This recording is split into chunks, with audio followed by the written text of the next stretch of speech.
Hi, I'm Katie. I'm a midwife and lactation consultant, and in this breastfeeding series, I'll be answering the most frequently asked questions around breastfeeding in the first hours, days, and weeks.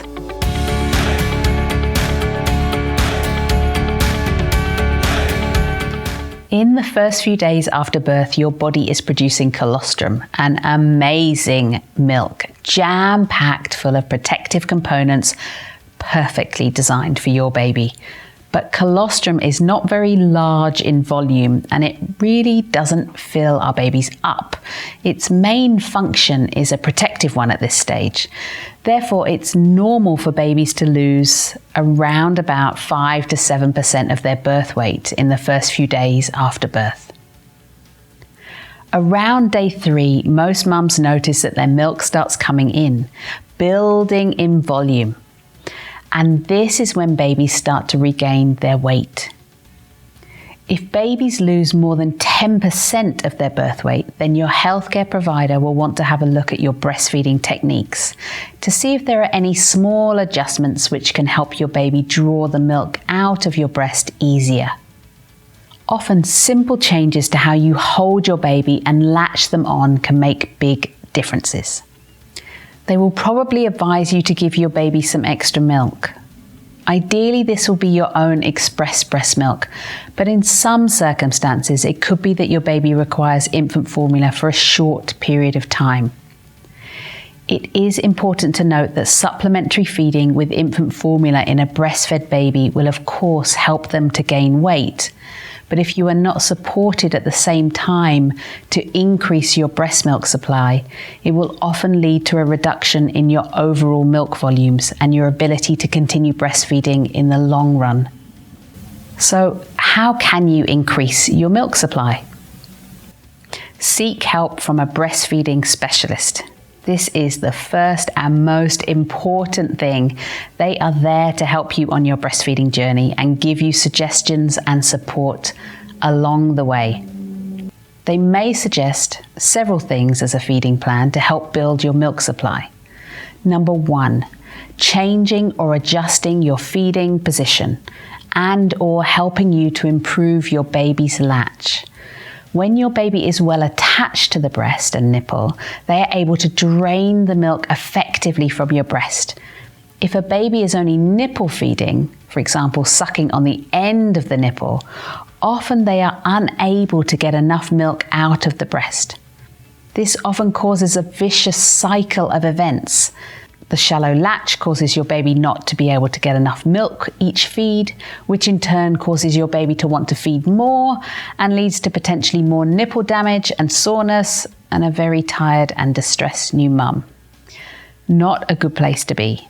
So seeking help for any improvements in positioning and latch is always a good idea. Number 2, feed your baby a minimum of 8 times in 24 hours. If they are not already doing this, try to wake them so that they feed more frequently. Number 3, pump in addition to breastfeeding, i.e. after every feed. This can be done immediately after the feed, or you might want to wait an hour and then pump. Find out which one works best for you. There are no hard and fast rules. This extra pumping will make your breasts feel like you've got twins and that they need to increase the milk production.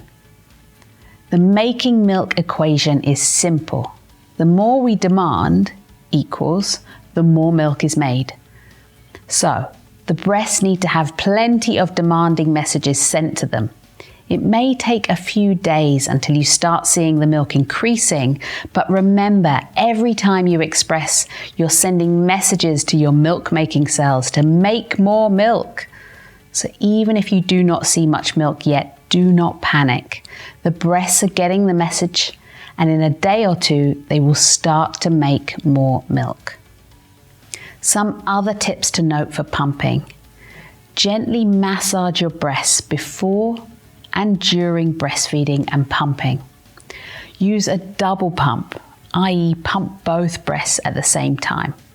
This will not only save you time, but can also help you express up to 18% more milk once your milk is in.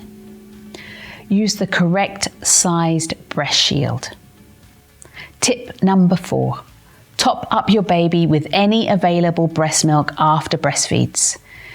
If you have been advised by your healthcare professional to also give infant formula, make sure that you always give your express breast milk first.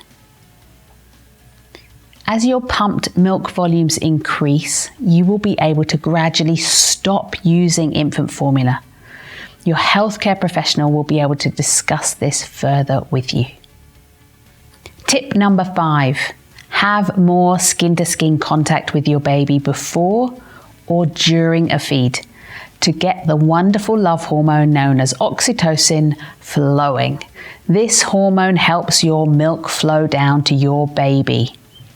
Using relaxation techniques to reduce any feelings of stress or anxiety that could be affecting your milk supply or your sleep can also be helpful.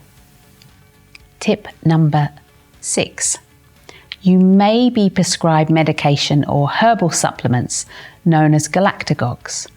These may be helpful to increase your milk supply, but these don't work alone. Remember the easy equation we talked about before. Milk supply works on supply and demand, or rather, demand and supply.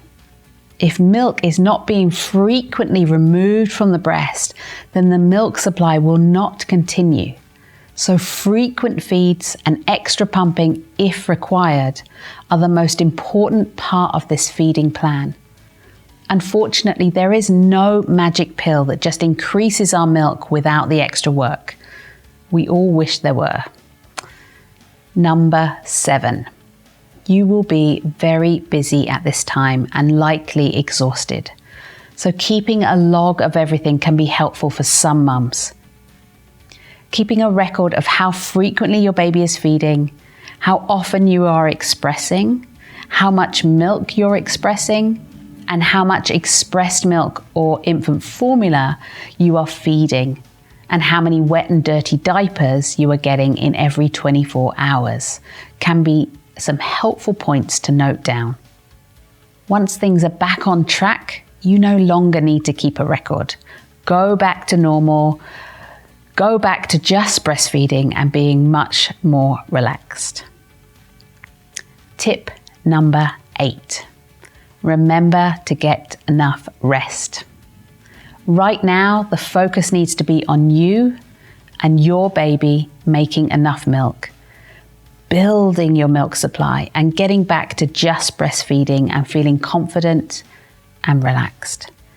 You will be tired, so getting in extra sleep where you can is really important. Don't forget this point. As your milk supply increases and your baby starts to regain weight, you will probably notice your baby improves in how they feed at the breast. If your baby is still having problems latching to the breast, make sure you seek as much support as possible to help improve this. Remember, this may take time. It could be just a few days, but may also be a couple of weeks to get back to full breastfeeding. Take it one feed at a time. Be kind to yourself. You're doing a great job, and this is not easy. In time, everything will start to feel a lot easier and you will feel much more confident with everything. Please know you are doing a brilliant job and the best you can. There may be tears along the way, and it is always difficult when we are worried about the fact our baby is losing weight or not feeding enough. So make sure to check in with your healthcare provider regularly. Get support from good friends or family, whether in person or online. Look after yourself, get as much sleep as you can, eat yummy, healthy foods, and enjoy lots of skin-to-skin cuddles with your baby. For more support and help and tips and advice, please see our other lactation videos in the series.